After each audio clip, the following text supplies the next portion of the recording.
Good morning students. आशा है आप सभी अपने घर पर स्वस्थ होंगे। पिछली क्लास में हमने जंतुओं में परिवहन पढ़ा था, जिसमें हृदय की आंतरिक संरचना, बाह्य संरचना, धमनी, शिराएं, लसिका, रुधिर कणिकाएं, इन सभी आदि के बारे में पढ़ा था। आज हम पौधों में या पादपों में आंतरिक परिवहन जो है पढ़ेंगे। बच्चों, ये हम सभी जानते हैं कि जड़ों द्वारा जो जल अवशोषित होता है वो पौधे के सभी भागों तक पहुंचता है, और इसी प्रकार से पत्तियों में जो भोजन निर्मित होता है वह भी पौधे के सभी भागों तक पहुंचता है। अर्थात पौधों में जल और भोजन के संवहन के लिए दो विभिन्न तंत्र या जो दो विभिन्न ऊतक पाए जाते हैं, उसमें पहला है इसमें जाइलम और दूसरा है फ्लोएम, या जाइलम तंत्र और फ्लोएम तंत्र। जाइलम के द्वारा, मूलरोमों के द्वारा अवशोषित जल जो है वो पौधे के विभिन्न भागों तक पहुंचता है, और फ्लोएम के द्वारा पत्तियों में बना हुआ भोजन जो है वह भी पौधे के सभी भागों तक पहुंचता है। सबसे पहले हम पढ़ेंगे जाइलम तंत्र के द्वारा पौधों में जल का ऊपर चढ़ना, यानी कि पौधों में जल का परिवहन। इसमें जो मुख्य है बच्चों, वो हम इसमें पढ़ेंगे मूलरोमों के द्वारा जल का अवशोषण, क्योंकि मूलरोम ही जल को मिट्टी से अवशोषित करते हैं, और दूसरा है जड़ में पानी का संवहन। तो सबसे पहले हम इसमें पढ़ेंगे मूलरोमों के द्वारा जल का अवशोषण। इसको हम इस चित्र के माध्यम से बड़ी आसानी से समझ सकते हैं। ये बच्चों जड़ की आंतरिक संरचना है, या जड़ का ट्रांसवर्स सेक्शन है, अनुप्रस्थ काट है। ये जो चित्र में आपको दिखाई दे रही है ये मूलरोम है। ये जड़ की बाह्य त्वचा या एपिब्लेमा है। इसके बाद ये जो यहाँ से यहाँ तक का भाग है ये वल्कुट या कॉर्टेक्स कोशिकाओं का होता है। इसके बाद यहाँ पर अंतस्त्वचा, पेरिसाइकिल, और उसके बाद यहाँ पर ये जाइलम, और ये इतना भाग ये फ्लोएम का है।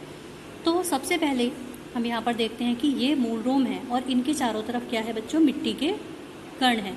मूलरोम जो है ये मिट्टी के बीच बीच में पाए जाते हैं। ये आप देख रहे हो कि ये एक मूलरोम है। मूलरोम के बीच में ये क्या है, एक बड़ी रिक्तिका होती है, जिसके कोशिका रस में, यानी कि रिक्तिका के अंदर जो रस भरा हुआ रहता है उसको हम कोशिका रस कहते हैं। इसमें बहुत सारे खनिज लवण, शर्कराएं और कार्बनिक अम्ल जो है वो घुले हुए होते हैं, जिसके कारण भूमि के जल की सांद्रता कोशिका रस की सांद्रता से कम होती है। यानी कि खनिज लवणों के घुले हुए होने के कारण जो कोशिका रस की सांद्रता है वो अधिक होती है, और बाहर जो मिट्टी का में उपस्थित जल है उसकी सांद्रता कम हो रही है। इन्हीं ताप के अंतर के कारण जल जो है वो अर्धपारगम्य झिल्ली, क्योंकि मूलरोम की जो ये झिल्ली है ये अर्धपारगम्य झिल्ली की तरह व्यवहार करती है, और परासरण दाब मूलरोम के अंदर का अधिक होने के कारण जल जो है वो मूलरोमों में अंदर अवशोषित हो जाता है। उसके बाद ये जो जल है यहाँ मूलरोम में आ जाता है, जिसके कारण मूलरोम का स्फीति दाब मतलब जल के अंदर आने के कारण इसकी इस बाह्य जो इसकी त्वचा है इस पर पड़ने वाला दबाव, स्फीति दाब जो है वो बढ़ जाता है, जिसके कारण स्फीति दाब के कारण जल जो है यहाँ से इन वल्कुट कोशिकाओं में धकेल दिया जाता है।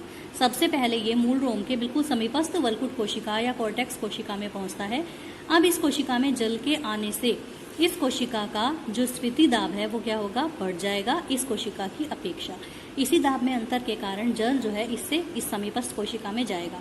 जब जल इस कोशिका में आएगा तो इसी तरह से इसका भी दाब बढ़ जाएगा, स्फीति दाब, और यहाँ से जल इससे अगली कोशिका में पहुंच जाएगा। इसी तरह से दाब के अंतर के कारण जल जो है वो सभी वल्कुट कोशिकाओं से होता हुआ यहाँ पर अंतस्त्वचा तक पहुँचेगा। उसके बाद परिरंभ या पेरिसाइकिल में एक कोशिका ऐसी होती है, बेसिकली मेटाजाइलम ये होता है बच्चों, ये प्रोटोजाइलम होता है। प्रोटोजाइलम के ठीक सामने वाली कोशिकाएं, इनको हम पथ कोशिकाएं या पैसेज कोशिकाएं कहते हैं। इनमें कैस्पेरियन पट्टियां नहीं होती। तो जल जो है जब वो जाइलम में प्रवेश करेगा तो इन्हीं पथ कोशिकाओं या मार्ग कोशिकाओं से होकर ही करेगा। तो यहाँ से जल जो है जाइलम के अंदर पहुँच जाता है, और इसी दबाव के कारण जल जो है जाइलम वेसल्स में कुछ ऊपर तक चढ़ जाता है, और इस दाब को हम यहाँ पर मूल दाब कहते हैं। यानी कि मूलरोम में दाब जो उत्पन्न हुआ, जिसके कारण जल एक से दूसरी कोशिका में पहुँचता हुआ जाइलम तक पहुँचता है। इसी दाब के कारण पौधों में भी जल काफ़ी ऊंचाई तक थोड़ी सा पहुँच जाता है, और इस दाब को हम क्या कहते हैं बच्चों, मूल दाब कहते हैं। तो ये था मूलरोमों के द्वारा जल का अवशोषण। इसके बाद हम बात करेंगे मूल दाब। मूल दाब को एक हम चित्र के माध्यम से प्रदर्शित कर सकते हैं। वास्तव में मूल दाब क्या है? मूल दाब वह दाब है जो जड़ों की वलकुट कोशिकाओं द्वारा पूर्ण स्फीत दशा में उत्पन्न होता है और जिसके फलस्वरूप कोशिकाओं में एकत्रित जल न केवल जाइलम वाहिका में पहुंचता है बल्कि तने में कुछ ऊंचाई तक भी चढ़ जाता है। इसका हम एक प्रयोग के द्वारा इसमें प्रदर्शन कर सकते हैं। एक ये गमला है, इसमें एक पौधा लगा हुआ है, इसमें काफ़ी मात्रा में, अच्छी मात्रा में जल दिया हुआ है। अब हम पौधे के तने को थोड़ी सी ऊंचाई तक काट करके इसको एक रबर ट्यूब से जोड़ देते हैं और ऊपर की तरफ ये इस तरह से एक यू शेप की नली जो है इसमें जोड़ दी जाती है। पहले इसमें हम पानी डालते हैं कुछ भाग तक और पानी के बाद इसमें ये जो आप देख रहे हैं ये पारा इसमें भर दिया जाता है। कुछ समय हम बाद देखते हैं, क्योंकि जल इसमें पौधे में पूरी तरह से दिया हुआ है, तो जल जब अवशोषित होता है तो इसमें क्या होता है कि जब हम थोड़ी देर के बाद देखते हैं तो पारे का जो लेवल है वो थोड़ी सी ऊंचाई तक इसमें पहुंच जाता है और ये जो है इस मूल दाब को प्रयोग प्रदर्शित करता है। और इसी मूल दाब के कारण ही यदि हम किसी पौधे का तना काट दें तो उसमें से पानी जो है वो थोड़ा सा रिसने लगता है, वो मूल दाब के कारण ही होता है। बच्चों, अब हम बात करते हैं खनिज लवणों का अवशोषण। जिस तरह से जल का अवशोषण होता है मिट्टी से ही खनिज लवणों का अवशोषण भी पौधों में होता है। पौधों में कुछ आवश्यक खनिज लवण होते हैं जैसे कि पोटेशियम, कैल्शियम, मैग्नीशियम, क्लोराइड और नाइट्रेट। इस रूप में जो है खनिज लवण मिट्टी में पाए जाते हैं।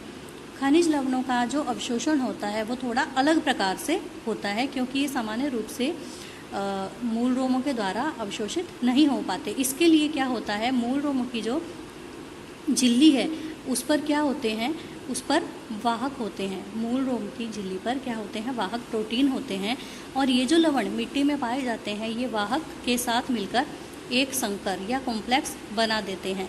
ये कॉम्प्लेक्स क्या करता है, ये कॉम्प्लेक्स उस आयन को लेकर के अंदर कोशिका द्रव्य में पहुंचता है, जहां पर पहुंच करके ये कॉम्प्लेक्स टूट जाता है, आयन तो अंदर ही रह जाते हैं और ये जो वाहक है ये फिर से बाहर झिल्ली पर और आयन को लेने के लिए चला जाता है। इस तरह से खनिज लवणों का अवशोषण पौधों में होता है और इस क्रिया को सक्रिय परिवहन कहते हैं। सक्रिय परिवहन इसलिए कहते हैं क्योंकि इस क्रिया के लिए आयनों को आवश्यक ऊर्जा जो है वो एटीपी से मिलती है और एटीपी की ऊर्जा का उपयोग ही इस क्रिया में होता है। अब बच्चों हम बात करेंगे इसमें जड़ों के द्वारा रसारोहण। रसारोहण क्या है, अभी हमने पहले इसमें पढ़ा मूल रोमों के द्वारा जल का अवशोषण। जल का अवशोषण जो है वो मूल दाब के कारण जो है वो हो जाता है, जिसके कारण जो मिट्टी में जल है वो जाइलम की वाहिकाओं तक पहुंच जाता है। लेकिन जाइलम वाहिकाओं से पौधे के सभी ऊपरी भागों तक जो जल का पहुंचना है यानी कि पत्तियों तक पहुंचना है, इस क्रिया को हम क्या कहते हैं, एस्केंट ऑफ सैप या फिर रसारोहण कहते हैं। इस क्रिया के द्वारा यानी कि रसारोहण की क्रिया के द्वारा लगभग 200 फीट ऊंचे पौधों में भी, वृक्षों में भी पानी जो है वो पहुंच जाता है। वास्तव में क्या होता है कि पूरे पौधे में जाइलम वाहिकाएं जो है एक जाल की तरह बिछी हुई होती हैं। जड़ों का जाइलम भी पत्तियों के जाइलम से मिला हुआ होता है। इसमें दो तरह के बल काम करते हैं। एक तो जल के अणु जो जल अवशोषित करते हैं मूल रोम, उन जल के अणुओं के बीच में एक आकर्षण बल होता है जिसको हम ससंजक बल कहते हैं। और इसके अलावा जो वाहिकाओं की दीवार है और जल के अणु हैं उनके बीच में भी एक आकर्षण बल होता है जिसको आसंजक बल कहते हैं। इसके अलावा वाष्पोत्सर्जन की क्रिया के कारण जो पत्तियों से जल उड़ता है उसके कारण पत्तियों में जल की कमी हो जाती है और पत्तियां जो हैं उनसे तेजी से जल उड़ता है, तो खिंचाव के कारण पानी भी अधिक मात्रा में खींचा जाता है, जिसके फलस्वरूप एक शक्तिशाली खिंचाव पैदा होता है और वाहिनिकाओं में पानी ऊपर खींच लिया जाता है। तो जैसे आप यहाँ चित्र में देख रहे हैं कि ये संवहन ऊतक है जाइलम। यहाँ से अगर यहाँ पर पानी के अणु हैं और इन जल के अणुओं के बीच में ससंजक बल होता है, वाहिकाओं की दीवार और जल के अणुओं के बीच में असंजक बल होता है, दो बल ये। इसके अलावा जो वाष्पोत्सर्जन होता है जिसके कारण पानी जो है उड़ रहा है, तो पानी तेज़ी से उड़ने के कारण यहाँ पत्तियों के में जल की कमी हो जाती है, जिसके कारण खिंचाव उत्पन्न होता है। उसके कारण भी जल को तेज़ी से ऊपर खींचा जाता है और यहाँ से जल एक कॉलम के रूप में बिना वापस आए ऊपर की दिशा में चढ़ता चला जाता है और इस प्रकार से रसारोहण की क्रिया पूरी हो जाती है। आज के लिए बच्चों इतना ही। अगली कक्षा में हम पढ़ेंगे फ्लोएम के द्वारा भोजन का स्थानांतरण। धन्यवाद। आपको एक साथ में PDF भेजी जा रही है, उसमें से अपनी उत्तर पुस्तिका में काम को लिखेंगे। धन्यवाद।